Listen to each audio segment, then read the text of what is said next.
ኢየሱስ ክርስቶስ በተሰቀለበት በሞተበት ወቅት ደቀ መዛሙርቱ እያለፉ የነበሩበት ሁኔታ በእውነት ቀላል አልነበረም። ጌታ ኢየሱስ ክርስቶስ በመስቀል ላይ ሲሞት እርሱ የአባቱን ፈቃድ ለማድረግ በመስቀል ላይ ሞታል። የሰው ልጆችን ኃጢአት ለማስወገድ በመስቀል ላይ ሞታል። ሲሞት ይሄንን ሁሉ ነገር ተሸክሞ ነው የሞተው። እሱ በሞተበት መጠን ግን የሚከተሉት ደቀ መዛሙርት የኢየሱስን ሞት አንደርስታንድ አላረጉ እና እነሱም አብረው እየተሰቃዩ ነበር። የእሱ ሞት በእነሱ ህይወት ላይ ያመጣው ዲስአፖይንትመንት ቀላል አልነበረም።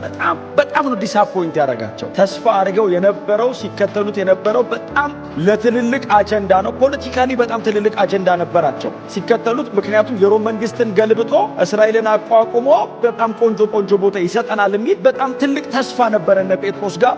እሱ ተመቶባቸዋል። በቃ እንዲህ 5 እንጀራና 2 ዓሣ ይዞ አገር የሚያበላ ሰውዬ ነው። በጣም ብዙ ታሪክ ይሰራል ብለው እየጠበቁት ነው። ቤታቸውን ትተው ነው የወጡት። ስራቸውን ጥለው ነው የወጡት። መረባቸውን ሰቅለው ነው የወጡት። ሁሉ ነገር እርግፍ አድርገው ነው የተከተሉት። አሁን ኢየሱስ ሲሞት ይሄ ሁሉ ነገር ነው ተሳስበው የሞተው። ተስፋ የሚባል የላቸው። በጣም ዲስፐሬት፣ በቃ ወገባቸው ተቆርጧል፣ አቅም አጥቷል። በራቸውን ቆልፈው ለብቻቸው ቁጭ ብለዋል። ኢየሱስ መስቀል ላይ ሲሞት የነሱ ተስፋ አብሮ ነው የጨለመው። በእርግጥ የሞተበትን ዓላማ በሞተበት መጠን ስላልተረዱት ተስፋ አድርገነው ነበር። ሞተ። ተስፋ አድርገነው ምን ያደርጋል? ኢየሩሳሌምን እስራኤልን ይቤዣል፣ ነፃ አውጫችን ነው፣ ዴሊቨር ያደርገናል ብለን እንደ ጥንት ነገስታት እንደነ ዳዊት፣ እንደነ ሳኦል፣ እንደነ ጌዲዮን፣ እንደነ ትልልቆቹ እስራኤልን ነፃ ያወጣል ብለን ነበር። ደግሞ ነፃ አውጪ ይመስል ነበር። ደግሞ አቋሙም ይመስላል ያለውን የሚያደርግ አይነት ነው። በጣም የታመነ ነው። ተስፋ አድርገን ነበር። ሞተ። መነሳት ከባድ ነው። መሞት ማንም ይሞታል። መነሳት የብቻው ነው። መነሳቱን ላለመቀበል ነው መሞቱን መካድ የሚፈልግ።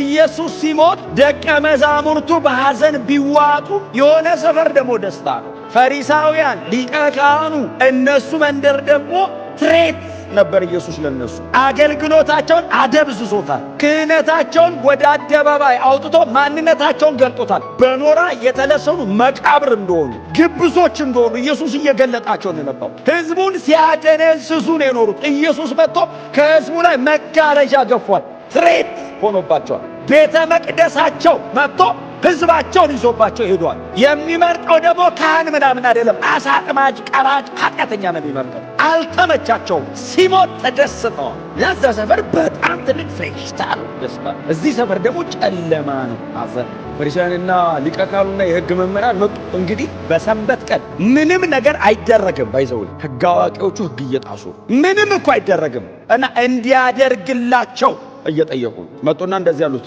ጲላጦስን ሲጠሩት ክቡር ሆይ ብለው፣ ኢየሱስን ሲጠሩት አሳች፣ ኢየሱስን የሚያክል መሲህ አሳች፣ ዲሲቨር አሉት። ይሄኛውንስ ክቡር ሆይ ሰር የተጠቀሙት ቃል ባይዘው ኩሪዮስ የሚል ነው። ለኢየሱስ የሚጠቀሙት ቃል ክቡር ሆይ በጣም ዝቅ ብለዋል። ሊቀ ካህኑ ምናምን በጣም ዝቅ አሉና አቤት አላቸው። ይህ አሳች ሞቷል እኮ አሳች ብለውታል። ሐሰተኛው ብለውታል። ጋኔን ያደረበት ብለውታል።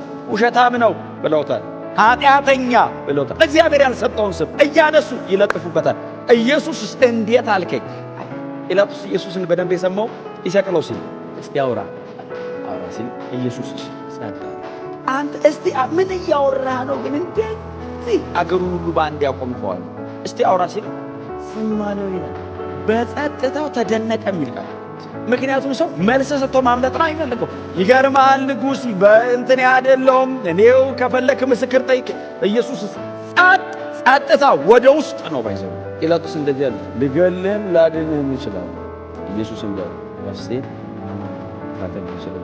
ከላይ ካልተሰጠው በቀር ይሄን ማድረግ የሚችል እና ተሰጥቶ ጴጥሮስ እንደዚህ ያለ አስቀድሞ የነበረውን ያንን ምክርህን ለማድረግ ነው የተቀመጡት። ድንገት አይደለም የመጡት። ዲዛይን አድርገዋል። የኢየሱስን ሞት እግዚአብሔር ዲዛይን አድርጓል። አርኮን አይደለም፣ ይሄ የዚህ ዓለም ገዢ አይደለም ዲዛይን ያደረገው። ቀድሞ ያዘጋጀውን ያንን ለመፈጸም ነው ያለው። በዚህ ኢየሱስ ሞተ አይደለም ያለው ጴጥሮስ፣ ያንን ለማድረግ ተሰበሰበ። ዛሬም አለ ጴጥሮስ ሲጸልይ አቤቱ ወደ ዛቻቸው ተመልከት። ሚስቱ ህልም አይታ ነበር ይላል ዮሐንስ ወንጌል ላይ። ህልም አይታ ትጨነቃለች። እንዲህ ያለችው መጣ ይህን ሰውዬ እንዳሰቀል ለምን እኔ በህልሜ ስሰቃይና ያደርኩት ይሄ ሰው የንጹህ ሰው ነው እንዳሰቅለዋለች። ጲላጦስ ግን ለወንበሩ ተጠንቅቆ ተይ አላትና በካህናትና በአለቆች አሳልፈው ሰጠው። የፈለጋችሁትን አርኩበት። እጁን ታጠበ። ከዛ ከደሙ ንጹህ ነኝ አለ። እግዚአብሔር ግን በየምዕራፉ አነሳው። ጲላጦስ አሳልፎ እንደሰጠው ነው። መጡና እንደዘሩት በሕይወት እያለ አንተ የምታውቀው ኢየሱስ ነው። እኛ በየምኩራቡ በየመንገዱ ሰምተን ማለት ምን ብሎ ሰብኳል? እሞትና እሺ እቀበራለሁ ብሏል። መሞት ተናግሯል። መቀበሩንም ከዛስ በሶስተኛው ቀን ግን እነሳለሁ ብሏል። እና አለ ጲላጦስ ይኸውላችሁ የይነሳል ትምህርት አይደለም ትምህርታችሁ። ደቀ መዛሙርቱ ሌሊት መጥተው ሰርቀውት ወስደው ትንሣኤ ሆነ ብለው ክሌም እንዳያረጉ ከወደጅ አይደለም ገብተው ያወጡት ከውስጥ ነው ተወሱ። እኛም ከዚህ እንደግስት መጥተው ወስደውት ሪዘሬክሽንን ክሌም እንዳያረጉ እና ጠባቂ መደብልን እስከ ሶስተኛ ቀን በሶስተኛ ቀን ወነሳል ያለው ከሶስት ቀን በኋላ ችግር የለውም እስካለባት ቀን ድረስ ግን አደራ ጠባቂ መደባሉትና እንደዚህ ነው። አለበለዚያ መጥተው ከሰረቁት ከፊተኛው ስህተት ይልቅ የኋለኛው የባሰ ነው። የፊተኛው ስህተት ያሉት ምን መሰለ? እኔ ክርስቶስ መሲህ ነኝ ብሏል። የኋለኛው ስህተትስ ከሞት ተነስቷል ከተባለ የእግዚአብሔር ልጅ ነው ሊባል ነው። ከሞት ከተነሳ የእግዚአብሔር ልጅ ሲሞትስ መሲያችሁ ነኝ ብሎ ነው የሞተው። እሱም ስህተት ነው አሉ። አዎ እኛ እድል ሰጥተኑ ነው ይህንን ሁሉ 3 ዓመት ተኩል እየቆመ ሲሰብክ የከረመ። አሁን እድል መስጠት የለብንም። ደቀ መዛሙርቱ መጥተው ከወሰዱት ይህን ሰውዬ የኋለኛውን ስህተት ማረምም ማጠፍም አንችልም። ጳውሎስ እዚህ ይላቸው ለዚህ ወንጌል ተለየው አለ። ምንድነው ወንጌል? የሮም ቅዱሳን ወንጌል ምንድነው እስቲ ተርጉመው ሲሉት በስጋ ከዳዊት ዘር የተወለደ እንደ ቅድስና መንፈስ ከሙታን በኃይል በመነሳቱ የእግዚአብሔር ልጅ ሆኖ ስለተገለጠው ስለ ልጁ ስለ ኢየሱስ ክርስቶስ ነው። ከሞት ብድግ ሲል የእግዚአብሔር ልጅ ነው የተባለው። አሁን እነዚህ ፈሪሳውያን እንደዚህ ያሉ ሲሞት መሲህ ነኝ ብሎ ክሌም አድርጓል። መቃብር ውስጥ መጥተው ከሰረቁት ደግሞ የእግዚአብሔር ልጅ ነው ሊባል ነው። ሙሉ በሙሉ ከጨዋታ መቆጣት እና ጠባቂ መድብል የሮም ወታደሮች ፉሊ አርምድ የሆኑ ጋሻ፣ ጦር፣ ፍላጻ በሙሉ የታጠቁ 4 ወታደር ነው እና ድንጋዩ መንከባለል እንደማይችል አድርገው ዘጉትና መዝጋት ብቻ ሳይሆን በማህተም ከጥግ እስከ ጥግ ታሸገ። አሁን ድንጋይ ማንከባለል አይደለም ከባድ ማህተም መቁረጥ። የቄሳርን ወንበር ከመነቅነቅ እኩል ነው የሚቆጠረው። ያቺን በቄሳር ስም ያለች ማህተም ብትቆርጥ የሮምን መንግስት እንደመነቅነቅ። ስለዚህ ማህተም ይደረግበታል። ድንጋይ ዘጉ፣ ማህተም አረጉ፣ 4 ጠባቂ ገደሉ። በሰላም ሮማውያን ባይዘው የኢየሱስ መሞት የኢየሱስ መቀበር ፈሪሳውያን ጉዳያቸው ጠባቂዎቹ ባይዘው አይሁዳውያን አይደሉም፣ ሮማውያን ናቸው ጠባቂ። ጉዳያቸው አይደለም የነሱ ክርስትና የነሱ ጁዳይዝም ስለተመደቡ ብቻ ነው ቆመው። ፈሪሳውያን እነሳለሁ ብለዋል ነው ሞቶ ወሬያቸው። ደቀ መዛሙርቱስ ሞተ በቃ ትልቅ ነው ድንጋዩ ይልና የሚመጡ ሴቶች ነገሩ ማን ያንከባለል ሲል አንድ ግልጥ መላካ ሰነርዱ አንከባለል ይላል። እኔ በጣም የሚገርማችሁ ጠባቂዎቹንም ኖቲስ አላረጋቸው መልአኩም ኢሹ ለመሆን አይደለም የመጣው የኢየሱስን ትንሣኤ ለማድመቅ ነው። እሱ አመጣጡ መነሳቱን ለመናገር ነው እንጃን መልአኩ ኢየሱስን ለማስነሳትን ምናምን አይደለም የመጣው።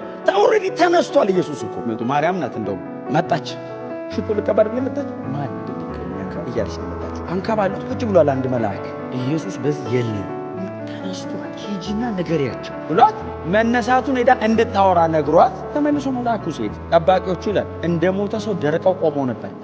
ሞት ተሸንፏል። ይዛን ቀን አይ መላእክቱ በጉጉት ይጠብቃሉ ሞት መሸነፉ። የዚህን ቀን ሞት ተሸንፏል። እሱን ለማውራት ነው የመጣው መልአክ ራስ ገርሞ እቺ ኢየሱስ ተነስቷል ለማለት ስትሮጥ ኢየሱስ መቃብር ጋር ቆመን እያለ ምን ተፈጠረ? ፈርተና በርት ምን ሆነ? መጡ ሊወስዱት ብርቱ መልአክ ወረደ አሎች በእናንና ቀያፋ እሺ ማተም የለ ጋየለ በሙሉ ገለል አድርጎ ቁጭ አለ ላይ ተሰከተተተች መለያችን እንታ መልሰራ ሽቶ ወደፈ አልቀባችሁ ነው የለማ። ከዛ ሂጂና ለነ ጴጥሮስ ንገሪያቸው ተነስቷል።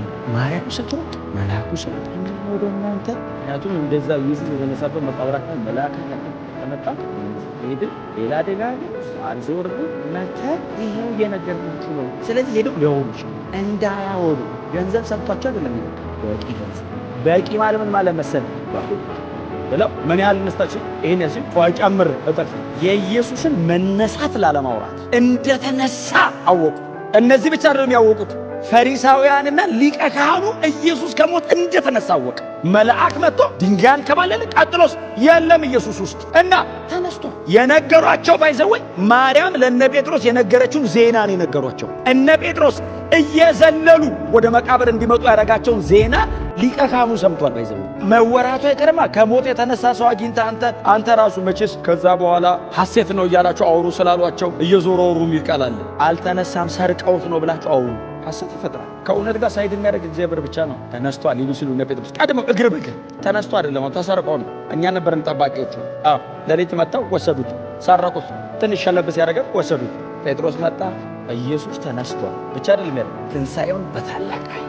ለምን መሰለህ? አየሁ ተነስቶ የኋለኛው ስህተት እንዳይደስ አይደል ያለው። ሊደበቅ አይችልም።